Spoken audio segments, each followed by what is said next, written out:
You are listening to the Curiosity Never Retires podcast, presented by the Osher Lifelong Learning Institute at the University of the Pacific. Okay, well, hello everyone. Welcome to the Curiosity Never Retires podcast with OLLI at Pacific. I am Jennifer Juanitas, the program director with OLLI at Pacific, and today our guest is David Yee. Welcome, David. Thank you, Jennifer. Nice to be here. Yes, thanks for coming. David is our premier birding expert, and he's the expert in San Joaquin County. He's been doing this for years and years. He teaches a birding class for us. Right now we're doing kind of like a birding intermediate class, but he also does these wonderful bird safaris. So at least that's what we call them, bird safaris. We go birding, we go out in nature, we explore, and he educates us on birding, and so I'm very excited to have him here today.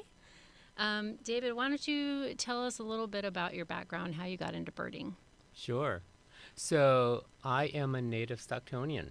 I'm born and raised right here, and I started birding at a very young age. It's just something that I picked up literally from the time I can remember. I think I was always interested in animals from a very, very young age. My parents say this, they recognized it very early on in my life. I never could not have a pet. I was picking up stray cats, bringing them home, so they knew right off that I was a real strong nature animal person. And I'm not sure exactly when it started, but my mother in particular started just buying things for me, little, books, and more than just the traditional, baby toddler type of books. They were really science-oriented, and I can remember this at a very, very young age, and I think she was just kind of experimenting. I think a lot of parents do that. Oh, can, little Davy do this at 4? And I just remember picking it up and playing with it and trying to figure it out. And I remember at a very, very young age, she was getting at the time, we're talking way back in the 50s now, because I'm ancient. She was getting these science little magazines, and I think back on that, and obviously they're very popular today. You can get anything mail order today. But she was bringing in these little kits, with little rocks, come in the mail. My mom would be real excited. Open up this little package, and there'll be, little seeds in there with a little booklet, and I can't even remember reading yet, but I was so fascinated by it. So my parents really encouraged me in it. They themselves have no biology background. That's not really what their line of study was, but I think they were just really, really keen on promoting whatever I was interested in. And so by the time I was, 7 or 8 years old, I was just into the outdoors in a big way. Plants, animals, stars, constellations. And I guess the story goes is I was so into stargazing when I was like 7 and 8. And, by this time it's about early 60s. David's going to be an astronaut. An astronaut. Go into the stars. Well, yeah, because you were into that. Oh, yeah. And, I'm trying to remember, when was John Glenn? Was that 50, in 60? It was just about the time when the whole space program was really getting off the ground. Well, every boy in America was and fascinated with that at that time, right? I was just into it. Yeah. And I couldn't get enough of it. And they were just buying me stuff and, little telescopes and books on the planets and figuring out the constellations. And then they got me a bird book. It was this collection of books that had everything in it. Plants, reptiles, mammals, stars, and then there was a bird book. And I just picked that up, and I was already kind of interested in all animals, but I was captivated by this little bird book. And, the thing that I really remember why I got into it, I was able to figure it out, was back then, and I think even still today, a lot of publications, bird publications at least, are very, very Eastern biased because all the publishing houses are back east. and it was really the case back then. And so I got this little bird book, and I was able to tell that I don't see these here. And I was able to figure out that the range map was really biased to the east. And it helped me start down this road of really being into geography as well. I just always remember being into maps. And I was able to just figure out at a very young age, this bird that I'm seeing isn't supposed to be here, or is it? And then I realized that there were different populations, and I was able to figure that on my own. So it's interesting that you say that the Eastern books you noticed were biased, because I always think, this is a change of subject a little bit, but I always feel like the media is biased to the East Coast too. Like a lot of what we hear is about the East Coast. So I've never really heard of any other kind of area like that. But yeah, that makes sense. Publications are on the East Coast, so they would be biased to what's there. Yeah. So that's fascinating. Yeah, I mean, that's where the country started. Right. And that's where all of the initial businesses were started, and they're still to this day really dominated on the East Coast. And but that's great that you were able to take that feature and notice that there was a difference and like, hey, I don't know if this bird's supposed to be here. So that kind of probably really piqued your interest, started more research on it, and kind of took you down that very path. much. So. And so by the time I was 10, I was just hooked on birds, bird watching. It was pretty much all I did, and my parents were thrilled with that. They were very, very encouraging of it. It's so great to hear how supportive your parents were, like encouraging you. I did that with one of my sons. I think he's tried every sport. Of course. Like, and he was game for it. Like he was ready to try all the new different things. Some kids though, they just gravitate like you, like just right towards a certain thing and just kind of stick with it. But yeah, it's being a parent's fun to kind of like encourage your kids. But it's so great that your parents were so supportive in that venture to kind of and they were big time campers. They loved getting out, especially up to the Sierra. So that was something that they already did, and took my younger brother and I up there, and so it was a natural fit. They weren't bird watching per se, but they really loved the outdoors. They were both really into fishing. So while we were doing that, I remember they got me a little pair of binoculars, and I was looking at things all the time. And so there was always this big ulterior motive for me of, we're going to go here. And I go, yay, because I knew I was going to be able to see new birds. Awesome. So let me kind of diverge here a little bit. I'm curious. Since you've been you've been with OLLI for a long time now, teaching these classes and doing the birding courses. When did you start with OLLI, and how did you hear about OLLI? Like, how did you get involved? The years are clipping by so fast now. I'm going, I can hardly remember. I think it's been 10 years. Oh, wow. Okay. That would be 2011. Yeah. So, my mother and father met at UOP. They're UOP grads. So there's this automatic connection there. And so even though I didn't go to UOP, I wanted to be a UC snob instead of a UOP snob. So I went to UC Santa Cruz. But we have lots of members, though, in UC, so you're not required to be a Pacifican to be an OLLI member. But I grew up with UOP, and because my parents are UOP alumni and always have been very, very strongly connected to the university. So my mother was already supporting OLLI. Okay. Even though I don't think she listened to much, she's always supportive, and my father. But my father since passed away, but she's always been very, very supportive of anything UOP. She was aware of OLLI. And at the time, she knew the director, who was Judy James. She knew Judy. Okay. And she ran into Judy, and she mentioned me to Judy. That's all it Mom is still doing it. Always promoting. Always promoting. Always promoting her sons. So she mentioned my bird watching to Judy. Judy ended up getting in contact with me. Perfect connection. And then it was, it's continued to grow. Initially it was these birding safaris. I think Judy was the one that came up Named with it, that. uh-huh. Yeah. And it was just one, and then it was two a semester, and then, the classes start after that. And so it's something that I've really enjoyed a lot. Well, it seems to be growing in popularity every year.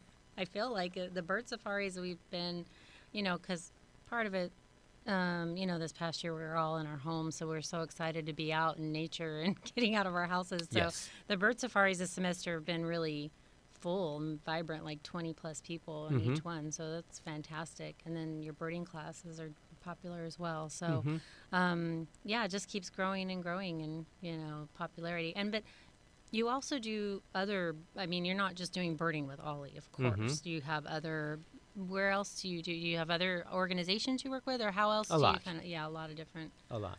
So I have been obviously a birder, bird watcher to birder all my life.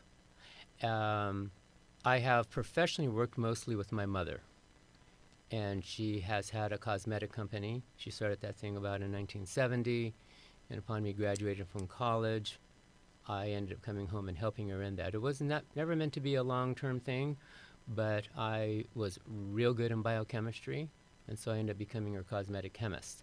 Is that what your major was? No. Chemistry? No. Oh.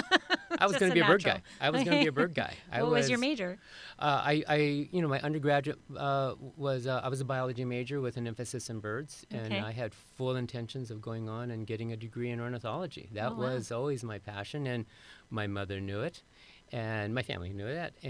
But I was very, very supportive of my parents. After all, they're the ones that encouraged me and what I did. They put me through college. I had no qualms about coming home and helping them. Could me being firstborn Asian, that could be part of it too. I don't know. When there's a family business, Oh, everyone it's gets hard. involved. It is. I understand. It's just very much there. I didn't think twice about coming home and helping. I didn't think it was going to turn out to be a lifelong, vocation, but I was really, really good in chemistry. In fact, at UC Santa Cruz, as much as I loved the biological sciences, and I was really good in field biology with an emphasis in birds, I was a better chemist, class-wise. And all of my chemistry professors said that. They said, David, you have a future in chemistry. I said, I'm a bird guy. But we're just letting you know, you just have an instinctive understanding of it, and you could pursue it if you want it. And if you want it, we would endorse you. We would help you to get where you want it with it. And little did I know that would come to pass, because when my mother was really pursuing her cosmetic business, and it came time, should we start making it ourselves here in Stockton, it was really, really easy for me to learn how to make it. So we had consultants come in, and I worked real closely with a cosmetic chemist for several years. I always say I learned more with her than I did at four years in college. Nothing like hands-on Oh, experience. my word. She was brilliant. And, I learned how to reverse engineer. That's the biggest thing is, as a cosmetic chemist, you want to know how to reverse engineer any product by looking at the ingredient label on the back, which I was able to. So that was here in Stockton? You Here in had Stockton. your business here. What was Yeah. the name of it? So my mother's name is Lois Yee, and she started Lois Yee Cosmetics in 1970.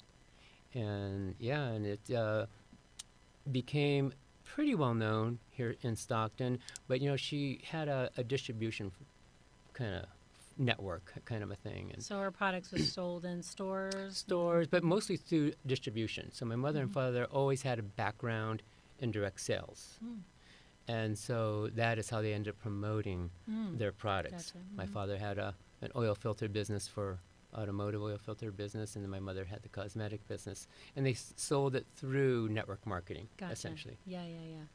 Essentially, they came from an Amway background before it was Amway, Right. way back then. Yeah. So they ended up selling their products that way, which is why there wasn't really a known name right here in Stockton, at least for cosmetics, because it was really distributed around the country in that way. So it's interesting how you were like, she was maybe using another company for the products at first. Yes. And then that's a big leap, making your own product. Huge. Yeah. Yeah. And you just happened to be inclined to chemistry, so it just really worked out in their favor. She had a son. Oh my gosh, a gold mine. That's fantastic. So, so that business went on for years, right? It's still going on to this day. Oh, it is Yeah, still going on. I we didn't realize that. we still do it. It got very very big, especially in the 90s, into about the year 2000. A lot changed, just in the business world in general in the year 2000, and then when we went into the big economic crash, and about '07, everything changed. And I had always been dabbling with my birding in addition to doing the cosmetic business with my mother. My wife and I did a lot of different things. We led trips. We were ready from the moment that my wife Sue and I got married. We were leading birding trips because that was something that we were attracted to even when we were single. And so as a married couple, we did that from the get-go. Fun, yeah. We did just with various groups, Audubon groups, and people knew that we could do it. And so we would take people around, whether it's here in the United States or to Mexico. We did a lot of trips to Mexico, Sue and I, in Central America. And but when things started to change, it was always very secondary, but when things really started to change in the year 2000, my birding began to be bigger, just because it was easier to do and easier to promote. I think at the time was right. And the whole birding industry really began to grow. So that's another big part of it. So when you say, yeah, the OLLI thing is growing and a lot of people are wanting to participate in it, that's been a trend that's been going on for 50 years. And I've seen it, and it's very well documented. Has a lot to do with boomers, which I am one, and as we have retired, we love to travel. And so birding is just a natural fit. Right. Well, when they make travel. a big-time movie with top-name artists like Steve Martin and Yes. Jack Black, you've come into the That's right. culture, right? When they make It's a a happening. movie about It's you. something a that happening, you yeah. can make and promote and spend big-time money producing, and people will go and watch it. Yeah, what was the name? The year? The Big Year. The Big Year. The Big yeah, Year. I recommend it if you guys haven't It's seen wonderful. it. It's a really fun movie.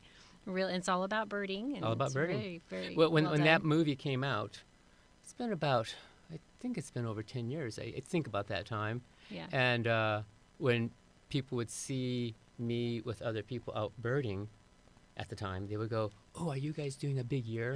And of course, they're being kind of facetious. But they have seen this movie. Yeah. And they go, "Are you guys doing a big year?" And I go, "We're always doing a big year." I always say that. I am always doing a big year. And they go, "What do you mean?"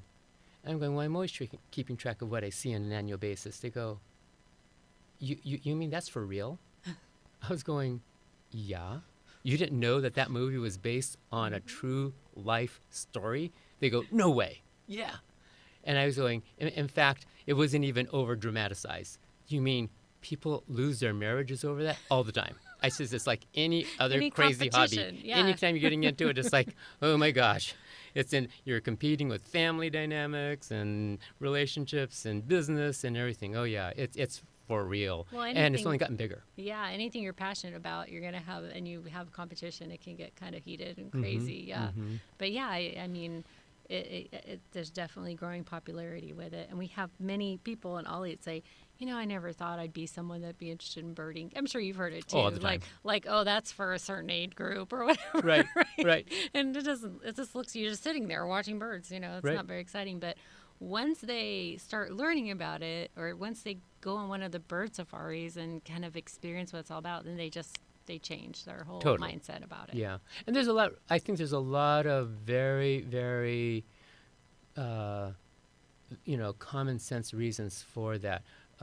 In addition to just a fascination with wildlife and birds in themselves, the thing that birding, especially today, it's just a natural fit is, number one, it gets you out, and you can do it anywhere on the planet. So it really fits in with travel and and there's so much emphasis on that, needing to get out, and especially during the last 2 years with the, shutdowns and everything like that. It's just like, wow, how can I get out productively and have a good time? And it's something you can do in a group. So you can do it by yourself, you can do it with 1 or 2 people, you can do it with a big group, and it's a real natural fit for that, which is why I think it's gaining so much popularity. And a lot of people get into it not just because of the birds and not just because I want to keep track of what I'm seeing. Is it really fits in. I travel with it and made so many new friends with it, and it's just it's a point of topic of conversation that people love to have, and you can do it and talk about it intensely, even if you're just a real beginner, because it's always dovetailing with other things. Oh yeah, I saw this, and this, but I was in Bodega Bay when I saw it. And then and everyone goes, oh yeah, isn't that where they filmed the birds? And it just goes on and on and on.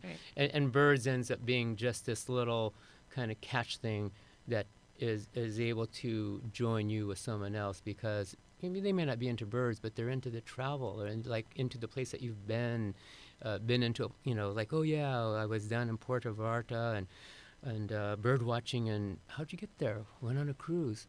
Really? Are they fun? I'm going, yeah, was this a birding cruise? It just goes on and on and on. Right, sure.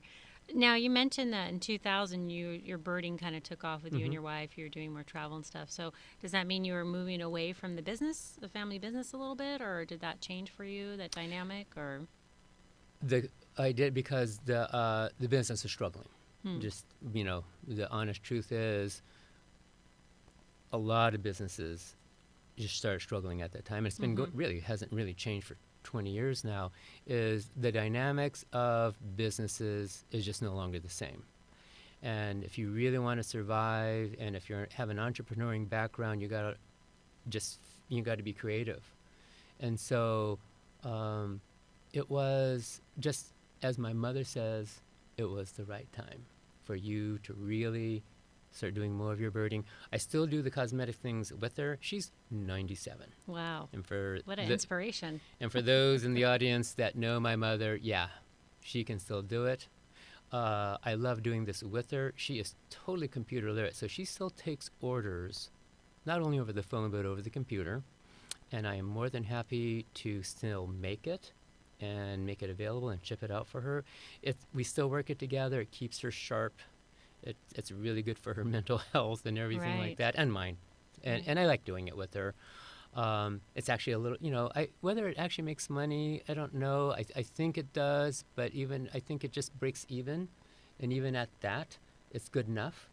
And then the birding has now grown to being where it actually works well for my wife and I. I mean, your mom is such an inspiration. That's such a great to know that, that's kind of what this podcast is about, right? Right. I mean, obviously we're getting the word out about OLLI, but we also want to overcome myths and misconceptions about aging. Right. So, I mean, what a perfect example. Your mom's still working at 97 on her business. That's fantastic.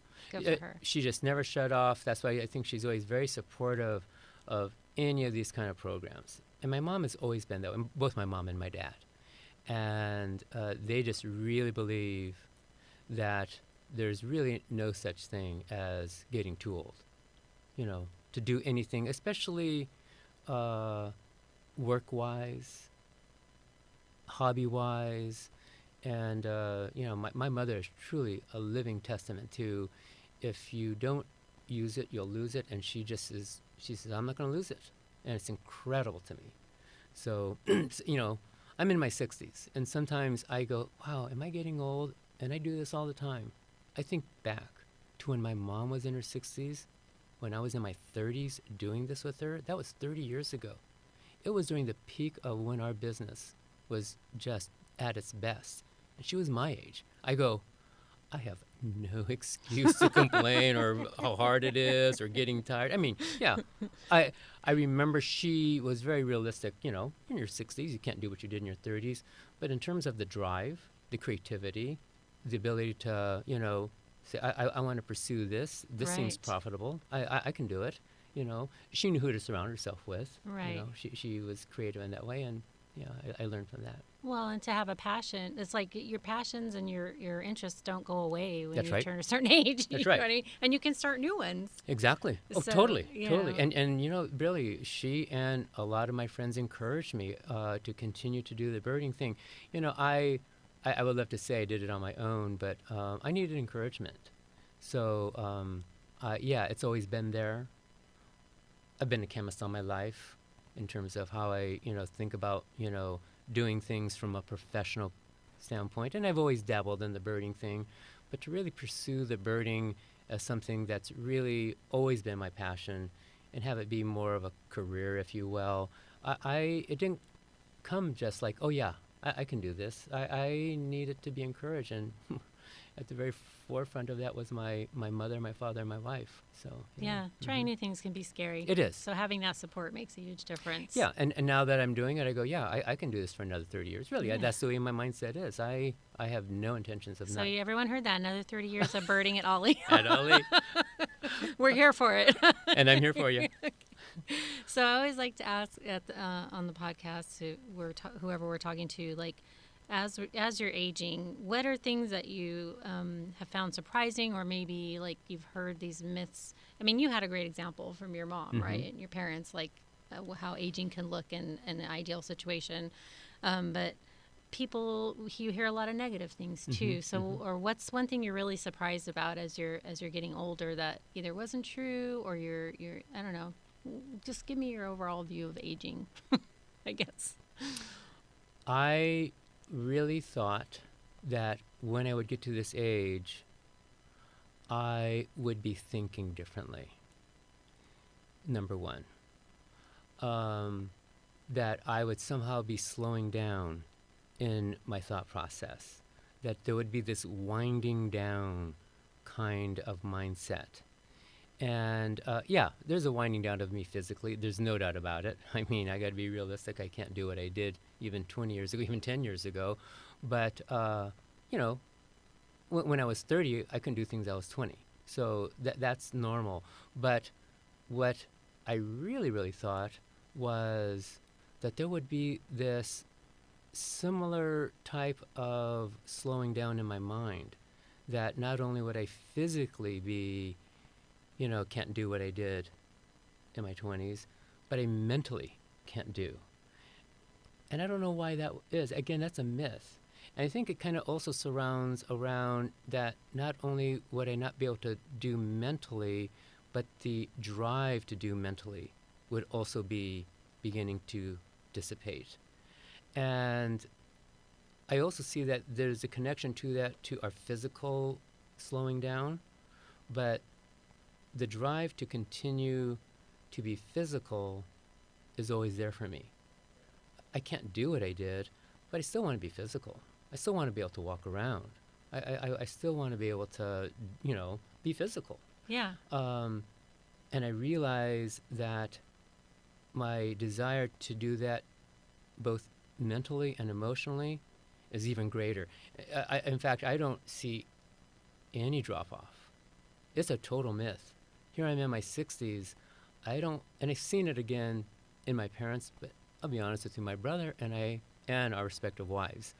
I've always thought Mom and Dad are kind of crazy.